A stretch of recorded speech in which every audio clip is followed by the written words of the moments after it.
안녕하세요.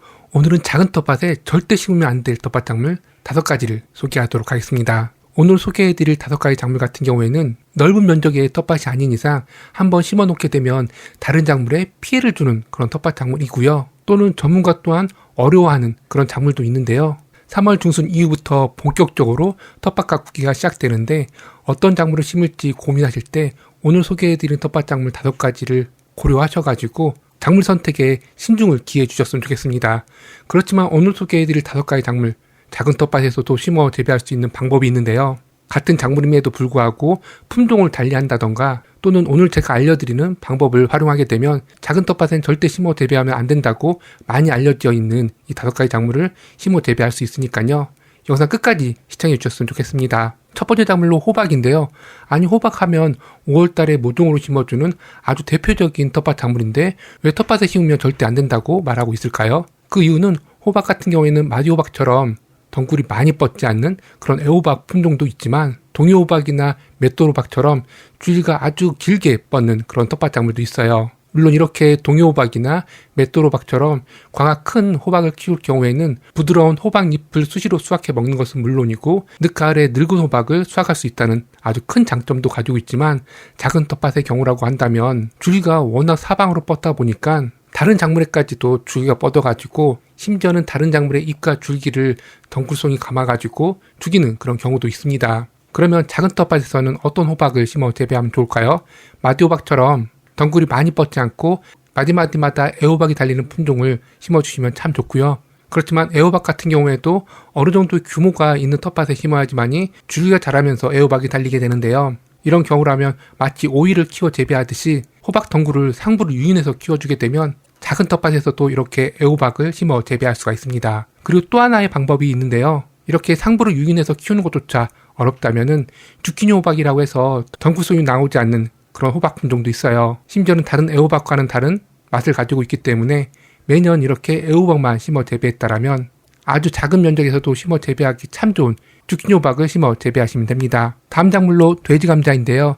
제가 돼지감자는 정말 수차례 소개해드린 것 같아요. 봄에는 어린 숲만 나오다 보니까 돼지감자 심어 재배해볼만 한데 라고 생각할 수 있지만 장마철 비를 빨아먹고 폭풍 성장하면서 사람 키 이상으로 성장하기 때문에 다른 작물의 빛과 바람을 막는 아주 골치 아픈 텃밭 작물이 되어버리기 있습니다. 이것보다 더 큰 문제는 한해살이 작물이 아니고 심지어는 번식력이 워낙 왕성해서 조그만 텃밭에 이 돼지감자를 한번 심게 되면 다른 작물을 심을 수 없을 정도로 번식이 왕성하게 진행돼서 밭 전체가 돼지감자 밭이 되어버릴 수가 있거든요. 그럼에도 불구하고 저희 경우에는 어느 정도 텃밭 규모가 있다 보니까 이 돼지감자를 심어 재배하고 있는데요. 그 이유라고 한다면 돼지감자 같은 경우에 땅에 달리는 돼지감자만 수확해 먹는 것으로 많이 알고 계신데 돼지감자뿐만 아니라 이른 봄에 돼지감자 순을 수확해서 먹을 수가 있고요. 그리고 가을쯤 되게 되면 돼지감자 꽃이 피게 되고 이후에 돼지감자 줄기와 잎을 다려가지고 천연살충제도 만들 수가 있거든요.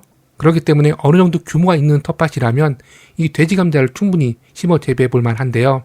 저 같은 경우에는 워낙 번식력이 좋은 이 돼지감자를 한정된 공간에서 키우기 위해서 최대한 이른 봄에 새순을 많이 수확해 먹는 편이고요. 그리고 가을부터 이듬해 봄까지 지속적으로 이 돼지감자를 수확해 먹을 수 있는데 이렇게 긴 돼지감자 수확 시기를 이용해가지고 꾸준히 돼지감자를 캐서 먹는 편입니다.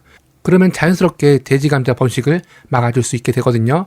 여기에다가 한 가지를 더 추가해 준다라면 제가 원하지 않는 곳에 너무 많이 돼지감자가 자라고 있다면 그 위에다가 검은색 부직포를 덮어주는 편이에요. 그러면 돼지감자 번식을 막아줄 수가 있거든요. 이와 같은 방식으로 골칫덩어리로만 알고 있었던 돼지감자도 충분히 어느 정도 규모가 있는 텃밭에서는 키워 재배할 수 있으니까요. 이 점 고려하셔가지고 본인 텃밭에 심어볼지 계획해 주시면 됩니다. 다음 작물은 고구마인데요. 고구마 하게 되면 텃밭 주작물인데 왜 고구마가 절대 심으면 안 될 그런 텃밭 작물로 이렇게 소개되고 있지? 라고 해서 의아해 하실 수 있는데요. 물론 어느 정도 규모가 있는 텃밭이라면 고구마는 정말 좋은 텃밭 작물일 수 있지만 규모가 작은 텃밭의 경우라면 줄기가 왕성하게 뻗는 고구마는 다른 작물을 심어 재배할 수 없기 때문에 이와 같은 고구마를 심기보다는 다양한 다른 채소를 심어 재배하는 것이 더 현명한 방법이라 할 수가 있습니다. 그런데 아주 작은 텃밭에서도 이 고구마를 심어 재배할 수 있는 방법이 있는데요. 그 방법은 보통 고구마 심기 하게 되면 4월 말에서 5월 달에 고구마 순을 구입해서 심어주게 되는데 보통 고구마순 어떻게 판매되고 있나요?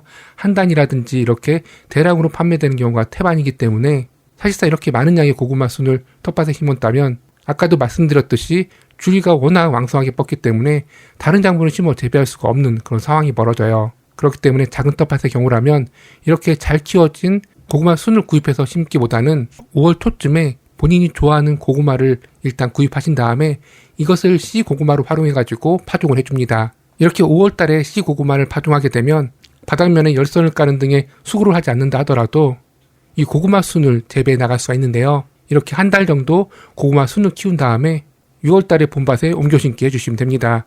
저희 경우에는 보통 5월 중순 정도에 씨 고구마를 파종하고 장마 직전에 고구마 순을 옮겨 심기 하고 있어요.